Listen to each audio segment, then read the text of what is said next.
Araw-araw binubuli ang babae sa paaralan. Pero pinilit niya tiisin ito. Siya ay pinapahiya ng kaklase. Hindi nila alam, ang kakambal ng babae ay nakatanggap na ng balita. Siya pala ay anak ng isang mayaman. Siya ang kambal ko. Opo, ma'am. Siya nga ay anak ng mayamang pamilya. Pero dahil sa kahirapan, naging miserable ang buhay nito. Umaasa sa scholarship para makapag-aral. Mataas ang grado nung nakaraang taon. Kaya nakapasok sa universidad. Pambihirang pagpasok. Sige, pumunta tayo doon. Pagkatapos ng klase, tinulungan ng babae ang ina. Pero dumating naman ang mga bullies. Nagmakaawa siyang huwag idamay ang ina. Akala ng ina nakaklase sila ng anak. Pinaupo pa niya, hindi na kailangan. Tatanungin kita, paano mo tinuturuan ang anak mo? Inagaw niya ang nobyo ko. Imposible, ang aking anak ay matino. Hindi siya gagawa noon. Akala mo nagsisinungaling kami. Kaiwei, totoo ba ito? Nag-aaral ka ngayon, hindi ka dapat umibig, hindi ka rin dapat nang aagaw. Wala, ang ama ng kaklase namin ay direktor. Pag sinaktan si Chutong, papaalisin ng paaralan ang anak mo. Nagmakaawa naman ang ina sa kanila, pero sinira ng kaklase ang stall ng ina.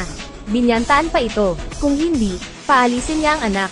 Kahit na nakikusap na ang babae sa kanila, hindi pa rin tumitigil ang bully. Hanggang sa natulak nila ang ina sa kalye. Nabundol tuloy ito. Agad silang umalis. Nang dinala ang ina sa ospital, sinabihan siya ng doktor na wala na ang ina. Namatay na ito. Napaupo siya sa masamang balita. Nanumpa na pagbabayaran niya ang mga bully. Galit niyang hinarap ito. Hindi pa nga ito nagsisi. Dahil namatay ang ina, sinabi pa ng bully, mabuti kung namatay. Ano namang pakialam ko? Wala namang halaga ang buhay niya. Nag-iisa lang ang buhay. Ang sama ng puso nyo. Ang bastos mo. Ilang beses ko nang sinabi sa'yo. Ang ina mo ay mag-isang naglalakad. Anong kinalaman namin? At kahit na pinatay ko ang ina mo, tutulungan naman ako ng ama. Ito ang pagkakaiba natin. Kaya mo bang maibalik ang buhay niya?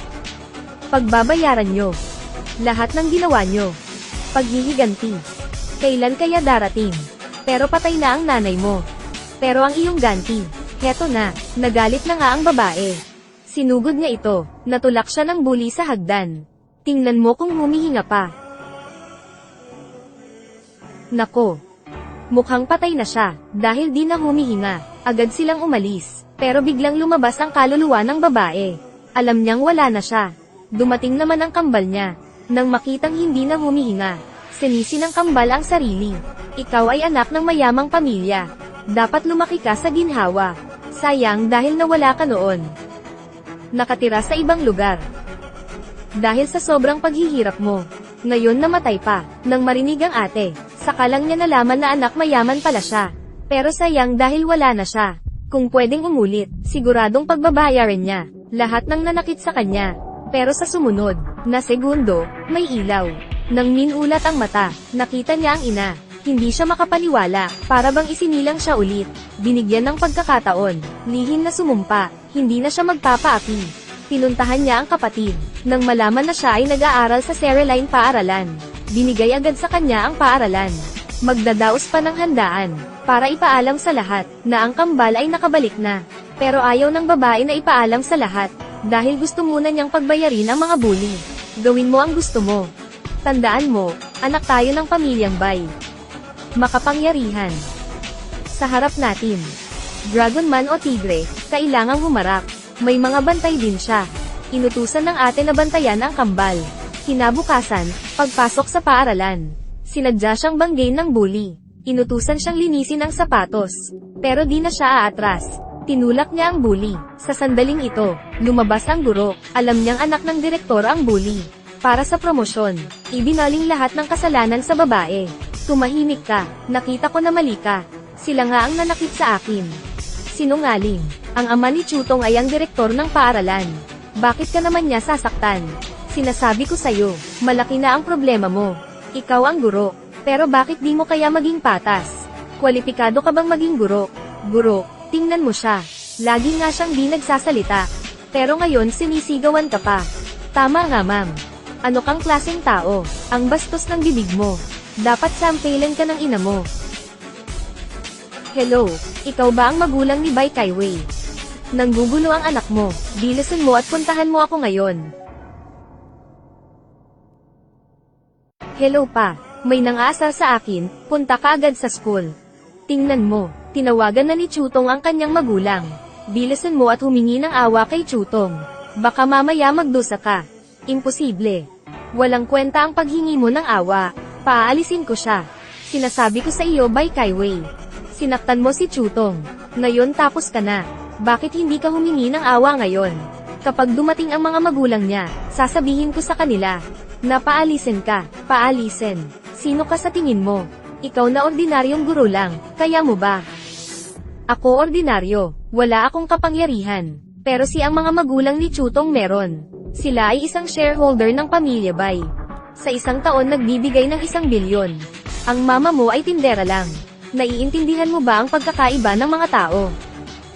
Naiintindihan ko. Sa 2 buhay ko, alam ko naman ang pagkakaiba. Maghintay kayo mamaya. Pasensya, Chutong. Hintayin natin ang ina niya. Para maturuan ng leksyon. By Kaiwei, nakita mo na ngayon. Pati yung guro nasa panig ko. Gusto kong umalis ka na sa school. Pero what if maging mabait ako ngayon? Para makita mo pang ang paaralan. Pero baka bukas, hindi mo na makita. Mabuti, hindi ka na rin namin makikita sa susunod. Ang ganda ng ideya mo. Ma'am, dumating ka na. Anong problema ng anak ko? Ang iyong anak ay nananakit ng kaklase. Hindi ko tuturuan. Ang mga katulad niya. Anong sinabi ko sa iyo? Hindi madali ang pagpasok mo dito. Kailangan mong mag-aral ng mabuti. Nanay, hindi ko kasalanan. Sinungaling. Nakabangga ka na nga, nagdadahilan ka pa. Tita, tingnan mo, nadumihan niya ang sapatos ko. Ito ay galing pa sa ibang bansa. Anong dapat gawin? Sapatos. Babayaran na lang kita, tita. Pero sa paaralang ito, si Chutong ay anak ng direktor. Sobrang mahal ng sapatos niya. Kaya mo bang bayaran? Huwag kang maniwala sa kanila. Bakit ka nagsisinungaling? Tita, itong sapatos ko ay pwedeng panasan. Pero, kailangan lumuhad ka muna. Anong ibig mong sabihin? Gusto kong lumuhad ang ina mo at panasan ang sapatos ko. Pagkatapos, pag-iisipan kong patawarin ka.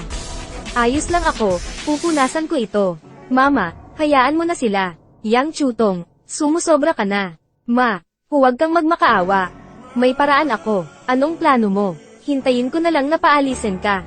Kaiwei, humingi ka na ng tawad. Baka paalisin ka pa. Huli na para humingi ng tawad. Ma'am, bata pa si Kaiwei, di pa siya nakakaintindi. Sabihin mo na. Para mapatawad ka nila, Kaiwei. Ay. Tita, kanina nang tinulak niya ako, nasaktan ang kamay ko. Nako, ma'am, hindi ko ito mapapatawad. Masakit pa rin hanggang ngayon. Tingnan mo, ganito ang mga ginagawa ng anak mo.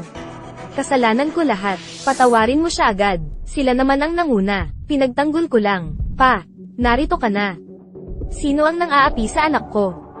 Mr. Yang, dumating ka nga. Ang aking anak ay hinaapi. Anong ginagawa nyo? Kailan pa naging sa iyo ang paaralan? Ito ay akin. Siya ang may sala. Ikaw pala. Ang lakas ng loob mo. Ako ang kanyang ina. Ako ang pagsabihan mo. Di ka karapat dapat makipag-usap sa akin. Pa, hindi mo pa alam. Ang pamilya niya ay tindera lang sa labas. Kaya pala mabaho, tito. Dinumihan niya ang sapatos ni Chutong. Gusto pa kaming saktan. Nakakabaliw. Tao pang-pang, kailan ko ginawa iyon? Nag-iimbento kayo. Pagkakamali lang. Isang pagkakamali. Bakit may estudyanteng katulad mo rito? Dapat tanggalin siya ngayon. Mr. Yang, hindi madali ang pagpasok ng anak ko. Nakikiusap ako. Patawarin mo siya sa pagkakataong ito. Pag naiisip ko na ganito ang kaklase ko, parang bangungot. Natatakot akong maghayganti siya. Iniuutos ko sa iyo na paalisin siya. Opo, Mr. Yang. By Kaiwei, bakit di mo paligpitan ang mga gamit mo? Kaiwei, makiusap ka sa kanila. Anong gagawin mo? Ang paaralang ito ay pag-aari ng Bai Group. Sinong nagsabi sa iyo na pag-aari mo ito? Dahil shareholder ako. Naiintindihan mo ba? Mag-ama nga kayo. Paano ka kaya naging malapit sa mga Bai? Pumunta ka agad ngayon. Tinatanggal ako ng ama ni Yang Chutong. Sinong tinatawagan mo? Ngayon nagpatawag ka pa ng tao. Sinasabi ko sa'yo, ang tatay ko ay board ng Bai Group. Walang silbi kahit natawagin mo ang hari ng langit. Nagpapanggap ka lang naman.